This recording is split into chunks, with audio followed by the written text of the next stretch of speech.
Good morning, everybody, and welcome to my podcast. My name is Jakub Vaniš, and this is JV Talks, episode 7. Today, I'm gonna be reviewing the full Shogun TV show. So buckle up. This is gonna be awesome. So Shogun TV show from FX that is also aired on Hulu and Disney Plus. If you have any of these. Uh, just finished. Basically, this had a normal weekly release schedule. I think they started in February. There were altogether 10 episodes, and they just finished it, wrapped it up by Tuesday. And I have to say, right out of the gate, this is a 10 out of 10 television. This is just probably the best TV show that we had in years, like 3, 4, 5 years. I don't think I've seen anything better than this. This is the best drama there is. It's a period piece from feudal Japan from 17th century that is inspired by a giant book that has like 1200 pages. I haven't read that book, but I already placed an order for this one. I really want to see all the details that the TV show didn't manage, to put there. But this was so great. There was also another TV show in the 80s that a lot of people are praising, but this one was, people were calling it like the best TV show since Game of Thrones, and we all know what happened with Game of Thrones towards the end, where they didn't have the material to actually kind of go with, because the books are not finished. So they made their own story towards the end, and the last, let's say, 2 or 3 seasons were rubbish. They were really, really bad, though the beginning was great. And Shogun is a miniseries. It's about a finished book. There's not gonna be a season 2 because there is no material about this. So yeah, this is what we have. 10 beautiful episodes, each one of them about 1 hour long. And if you haven't seen it yet, stop what you're doing and just watch it. I just recently reviewed Fallout as well, and that one I cannot recommend to everybody. Like, if you don't like sci-fi and violence and creatures and this kind of stuff, Fallout is not for you. This I can recommend to everybody because it's kind of a historical piece, and it's really, I think it makes you feel kind of smarter, because it's just, there is so much intrigue and politics and games within games that is played in this. I love that kind of stuff. But I also know that this is not gonna be scratching an itch for a certain type of people. So if a lot of people don't like to basically read subtitles, I think Hulu and Disney Plus is also offering the dubbed version. But normally, let's say 80 to 90% of this is all in Japanese with subtitles. So if people hate subtitles and hate reading, they're gonna have a tough time. Though you're gonna be missing out, because there's so much hidden in this. One of the topics of this TV series is kind of what is lost in translation, because there is one Englishman and everybody else is Japanese. They are always depending on a translator in between, and you can see what that Englishman wants to say and what is in the end translated and conveyed there, and you can see the differences between different cultures, and I find it absolutely fascinating. So like I said, recommending it to everybody. Just go out there, find it. Disney Plus, I think, is in almost every country of the world. So, go out there and watch it, because I'm going to be discussing spoilers in this episode as well. So you have been warned, because otherwise I'm going to spoil it for you a little bit. So let's take a look at what we have in there. So let's say, how was this shot? I think the cinematography is amazing. It really makes you feel like you're in Japan.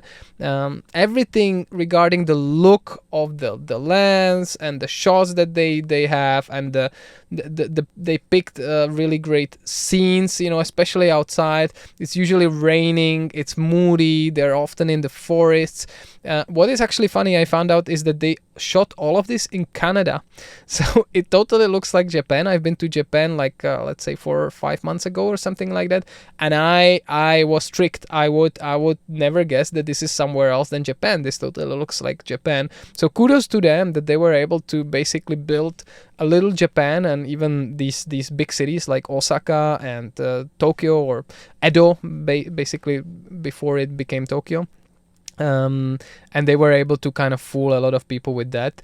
And majority of the cast is also Japanese, and these guys are doing such a great job. Like I hope they will win all of the awards that they can get, Emmys and everything that will be coming, because I don't think that we're gonna get anything better this year. Like I said, we didn't see anything better than this in the last 5-6 years, and suddenly like they need to sweep all of those awards because they did such a great job. The writers, the directors, the cinematography, the camera work, the CGI, if there's any, the masks are amazing, the sets are amazing, the actors are all great.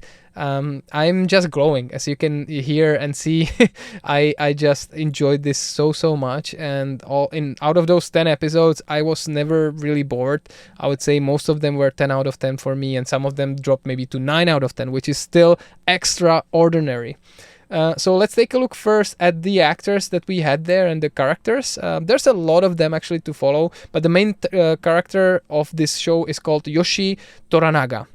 And Yoshi Toranaga is basically loosely inspired by Shogun Tokugawa in actual Japan, and it's just he is amazing. He's portrayed by Hiroyuki Sanada, and Hiroyuki Sanada is an actor that sometimes also plays in Hollywood movies. In this one, he's just totally speaking in Japanese. But oh my god, whenever he's on screen, like, you can really feel his presence. He's captivating, he's very calculative, he's such a powerful leader, experienced, and it's a pleasure to watch him on screen. So I think he's basically the main character. It's all about him, the whole book, and these 10 episodes are mainly about him, and they couldn't go better than with this actor, Hiroyuki Sanada. Kudos to you, you've done such a great job. Then the next character, the only actually Englishman in this show, is called John Blackthorne. They call him Anjin, and Anjin is actually Japanese for a pilot, because he was a pilot of a ship that shipwrecked in Japan. And he's portrayed by Cosmo Jarvis. Very interesting name. So he plays an Englishman from London, I believe, but Harrison Cosmo Krikorian Jarvis, that's the full name. He's actually from New Jersey. I would never guess so, because he has such a cool English accent. He sounds totally like, and even looks like, Tom Hardy.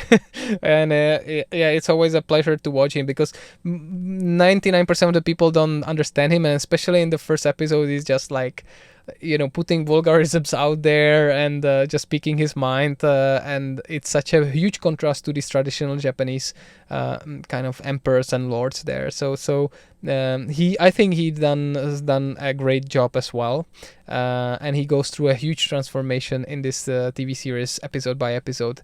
It's fascinating to watch him. So John Blackthorne is the only English character there. Then the next, and I'm going like with let's say their screen time and their presence, but all of them are kind of playing the first league. So we had Toranaga, we had John Blackthorne, or Anjin. I'm gonna call him Anjin for the rest of this episode. And then the next one is Lady Mariko, or Mariko-sama, Toda Mariko. So she was played by, let me find, Anna Savai, and this lady is amazing. Really mind-blowing performance. She's so cold and calculating, and it's just like, I was hanging on every word or movement, of her eyes when she was on screen. And she makes, she's kind of almost the main lead, basically there. She could lead the full show if she wanted to, and it only shows that you can have really smart, really well written female characters. Because like she was pulling the show for me, especially towards the end, like the last few episodes. Like, her performance was incredible, and I really felt for her. So Mariko-sama, also kudos to you. Such a great job done there. Now, my favorite character, and I think a lot of people also enjoy this guy on screen a lot, is called Kashigi Yabushige. So Mr. Yabushige is played by Tadanobu Asano.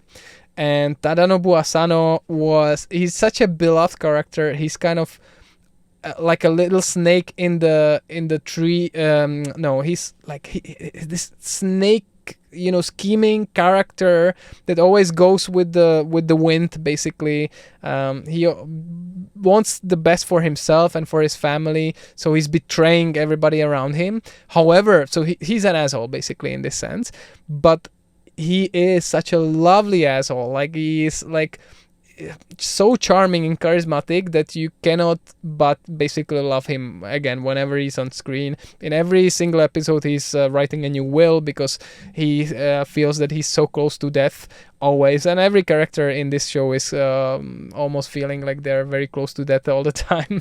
That's how Japan was or used to be in the 17th century. So Yabushige, my favorite character, probably. He's also getting quite a lot of screen time, though he's an asshole. He's betraying and backstabbing everybody wherever he goes in his own favor, basically. And then kind of, let's say, on the dark side of this story, but I think from their perspective, of course, they were on the good side, as it is with the villains. But are they villains? It's difficult to tell. Maybe Toranaga is a villain actually towards the end. That's something that we need to judge later. So one of the villains, or the main villain, is called Ishido Kazunari. This guy was also super great and menacing. He was trying to kind of scheme against Toranaga the whole show, and I think was portrayed super well. Like, you basically grow to hate him, and that's what you want from antagonist, in such a TV show. The next one was Ochiba no Kata. That's another kind of female protagonist there, antagonist actually. So she is also kind of a villain in this story. She's the mother of the future, let's say, Taiko, the future kind of ruler of Japan, and she's just protective of that boy, and that's why she's making very, let's say, tough decisions against our leads, against our heroes. Then we have Martin Alvito, who's kind of a priest in this, Yoshi Nagakado, who's the son of Toranaga, and one of my favorites is Fuji, Lady Fuji, who becomes kind of the wife of Anjin, of our English character. So, like, this cast is really, let's say, the ace in the hole for this show, because they are all so, they have great chemistry between each other, but they work really well together, and they are also talented, and they are really playing their best they can in this whole show. And I felt in love with every single one of them in these episodes, and I was really cheering for them. So, like I said, I cannot wait to also read the book and see some other stories and some other things that were missed in this TV show because of that. Now, let me take a look at the episodes. I will not explain all of them basically, but just some highlights, right? Because I think what can happen is some people will maybe drop after the first episode, because it maybe gives a little bit different impression of what this show is gonna be about. So let's take a look at this together. So the first episode is called Anjin. I think this is very funny because in the end, Anjin is Japanese for pilot, and it was a pilot episode, the first episode. So this is a pilot for this TV show, and it's about, basically John Blackthorne, our Anjin character, the English character, with his crew basically shipwrecking in Japan in a little, let's say, fishing village. And they're called barbarians. Nobody understands them. And already, we see, because there are already some Christians in Japan, but these are from Portugal. So they're not Protestant like these English guys. So they sometimes are called to translate for these English guys. And they don't trust them, because in the end they are basically in a war against each other, Portugal and England and Netherlands, etc. So what happens in this first episode is basically we're building the world quite a lot here, but there's a lot of gore.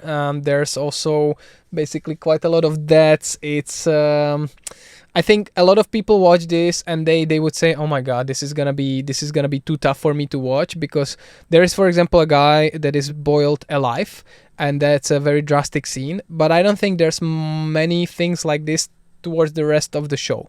So I don't think that you have to worry yourself. Like if this was too much for you, that's fine. This show doesn't have that much gore going forward.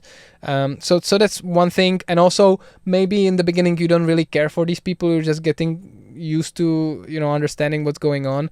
The other thing that happens in this first episode is that the Taiko, so the leader of full Japan, dies, and he leaves kind of 5 regions there to govern Japan until his son becomes of age and can take over, which will take another, 15 years, so no, probably a little bit less, maybe 12.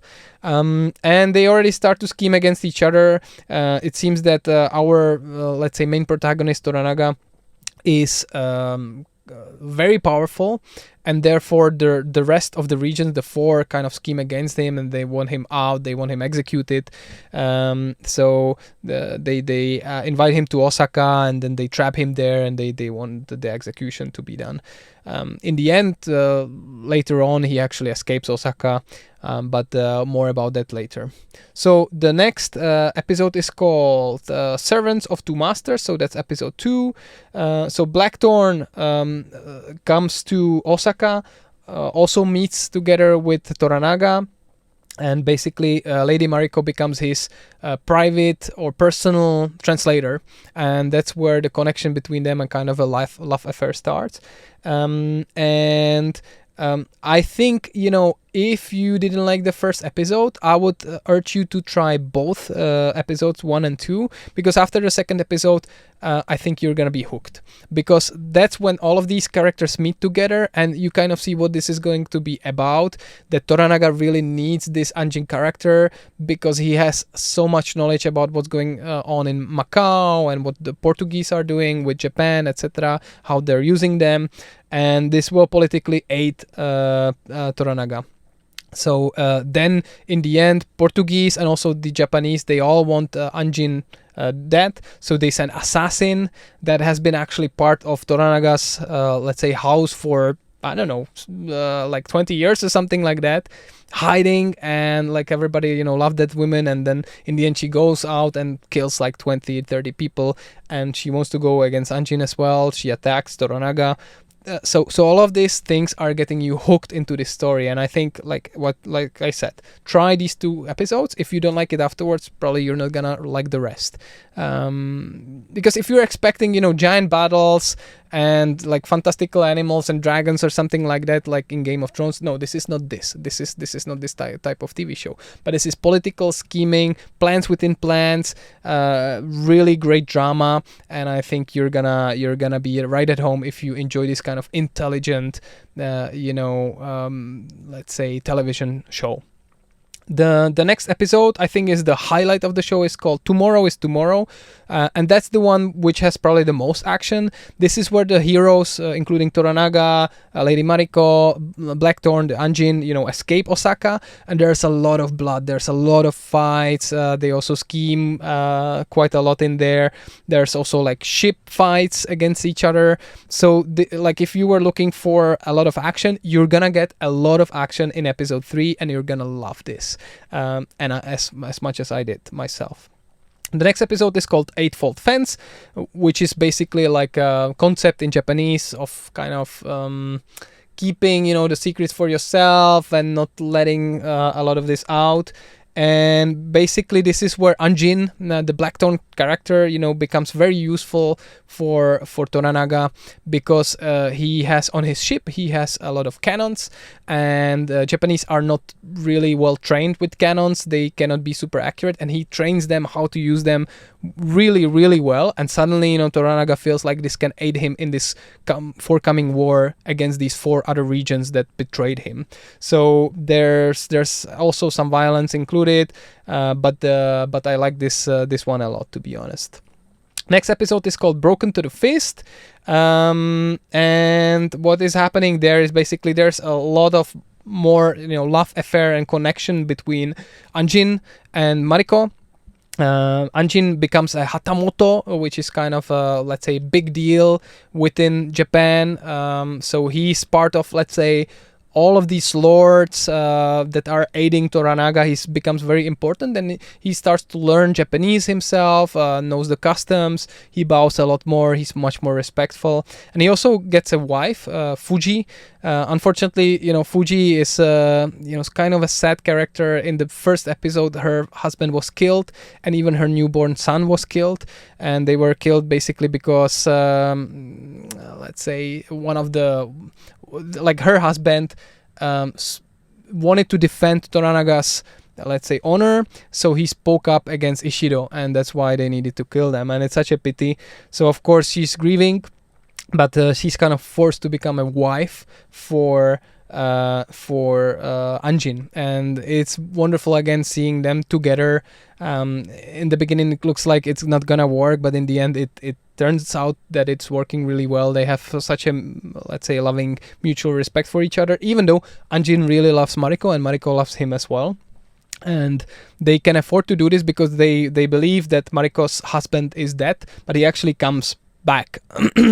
So he's supposed to die in the episode 3 when they were escaping Osaka, but I think in episode 5 or 6 he comes back, and that changes the game, and unfortunately Anjin and Mariko cannot be together, so there's a lot of like unspoken things between the two of them.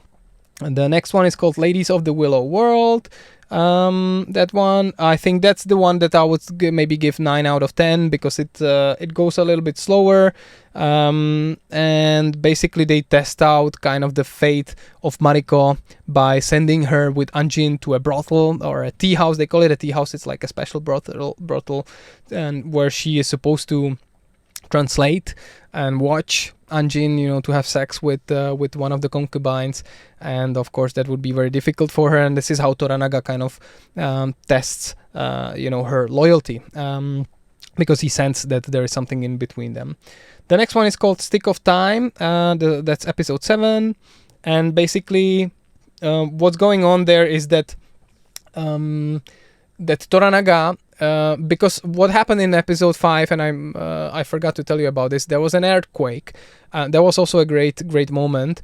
However, Toranaga lost like half of his army, and suddenly, this prospect of going against 4 other armies and invading Osaka was almost deemed impossible.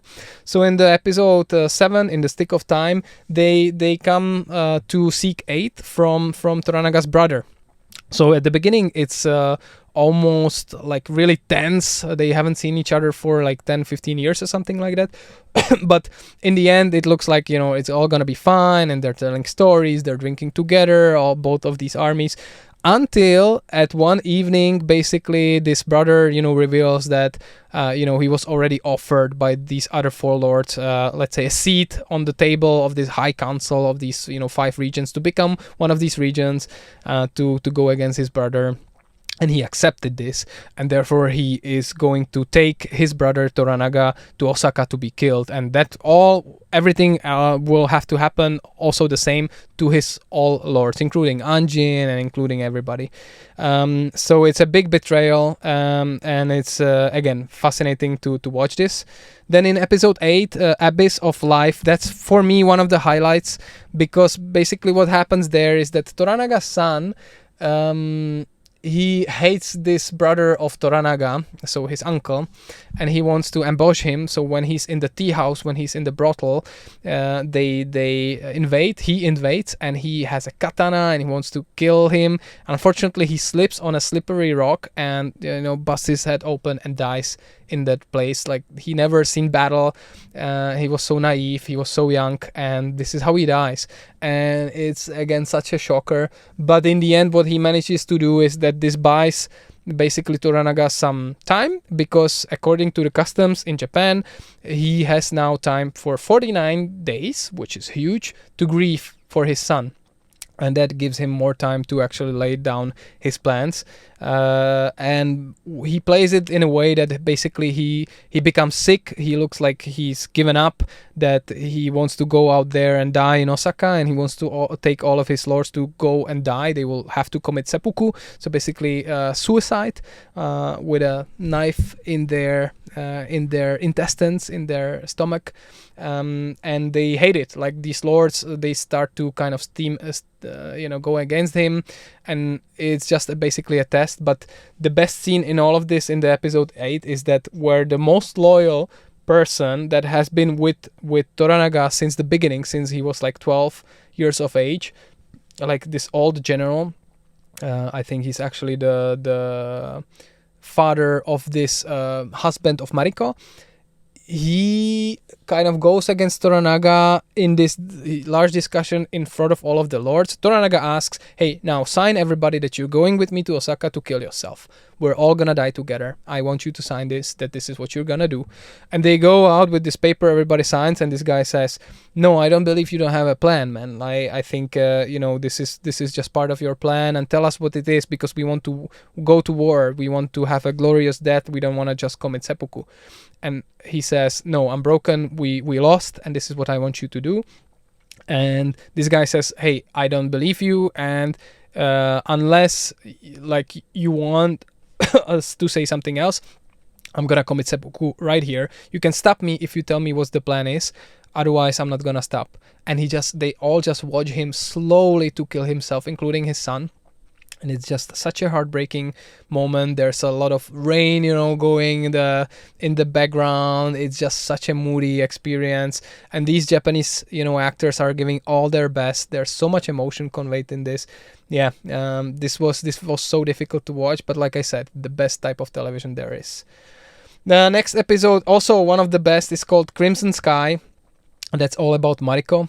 So basically it is revealed that this old general did it as kind of the part of the plan to persuade the rest of those regions that Toranaga really is lost, and that he doesn't want a battle. And Mariko is sent to Osaka, and basically she makes a large speech there that basically that they want the people that were kidnapped or are held hostages to be able to go to Edo, which is Tokyo, and to be released, and they don't want to let them go. So she says, okay, then I will go tomorrow with these people because my lord asked me to do this. And they all look at her and they're like, no, you're not allowed to do this. Like you have to stay here. And she's like, but you said I'm not a hostage. No, you're not a hostage, but you need to stay. And she just goes so hard against them, and like the tension, you can feel the tension in every single second. And it's very interesting to also watch kind of the eyes of everybody and how they're reacting to this. And in the end, basically she just goes the next day, and they send samurais against her. So her little army of, let's say, officers or samurais is fighting for her, but they all die. And then she goes against the samurais, and they almost got her. And then she says, okay, I see that you are not allowing me to leave. Therefore, I'm ashamed because I cannot commit, to the orders of my master, of my lord, Toranaga, and I will take my life tonight. And so she goes there and she wants to commit seppuku, but in the last second, basically, Ishiro comes and gives her the paper and says, okay, you can leave now. This is such a theater. I don't believe that you would ever do this, blah, blah, blah. This is terrible. So it looks like, they are all saved, and she's going to be saved. And Anjin is there also to help her out. This laugh is still going between them. But at the end of this episode, Yabushige, this sneaky bastard, again wants to save himself, and he lets ninjas into the palace, basically, and they start killing everybody. And it looks like almost they're gonna escape, but in the end, they plant some bombs, explosives, and it kills Mariko. She gives her life for this. And in the end, basically, the 10th episode, the last episode, this is where most of the people would expect such a giant battle, against these two armies, and they're not getting in it. That's why I feel like they feel like this is not a satisfying ending, but I think this is even more satisfying because you get really a conclusion for every character, and a lot of the plan is then revealed. Basically, Mariko, what she did is, like, the whole thing that there were these explosive and ninjas and so many people died disgusted so many people, especially Ochiba no Kata, this lady that is the mother of the future ruler, that she decided to side with Toranaga. and they find out about Yabushige being the snake, and they execute him in a really good manner. And there's still like a lot of dialogues between Toranaga and Yabushige, and it's so fascinating to watch this because he reveals that it was all part of the plan since the beginning. He knew what's gonna happen, and it was very cold because he knew that his general is gonna die, that Mariko is gonna die, and he was sending them to death. They all knew this. They did it for him, but it was brilliant. I was first also a little bit disappointed because I was like, okay, where is the battle? We're all looking forward to this battle, also including Anjin. He's now pissed off because Mariko is dead, so they will go all in. And in the end, they don't need to fight. There is no war because everything happened in the background politically. Like, Toranaga is this type of a guy that is somewhere in the background, sending pigeons with messages and making, alliances and making, moves for future, really like 5, 6, 7 steps ahead of everybody else. And this is somewhat what happened, in Japan in the 17th century with Shogun Tokugawa, and they basically started the shogunate for the first time ever. And for next like 250 years or something like that, there was peace for Japan. So actually, he achieved quite a miracle. But this is where the show ends. It also ends with Anjin basically staying in Japan in the end, even though he wanted to go to England the whole time. And they have really such a great moment with letting go of Mariko. The same goes for Fuji, now his wife, letting go of her dead son and her dead husband. And it's like there was a lot of tears definitely involved with this episode. So yeah, I really loved every single minute and seconds of this. I'm definitely gonna watch it again because it's just such a brilliant TV show. I'm gonna be recommending this to everybody that I meet, and I'm recommending it to you right now because you just need to go there and watch it if you haven't. It's brilliant. Like my review doesn't do it justice. But I think we're so lucky, to get this, so much talent from all the actors and from all the people that were involved in this. It's been nothing but great times, and I'm now just really sad that it's over. 10 episodes went. It was 2.5 months of brilliant television, something to look forward to on Tuesdays, and it's not there anymore. But maybe they will take the cast and take another book of James Clavell that wrote Shogun, or do some other period piece or something like that, because this I think will make people hungry for this kind of really smart and really well done, well written television. I adore it. I adore it so much. So thanks a lot for listening in and tuning into this episode. As you can see, I'm almost emotional about this. Let me know what you think in the comments on YouTube. Otherwise, I wish you a great day, and I wish there will be more, TV shows or movies like this, because this was amazing. So thanks a lot. Take care, everybody, and cheers. Bye bye.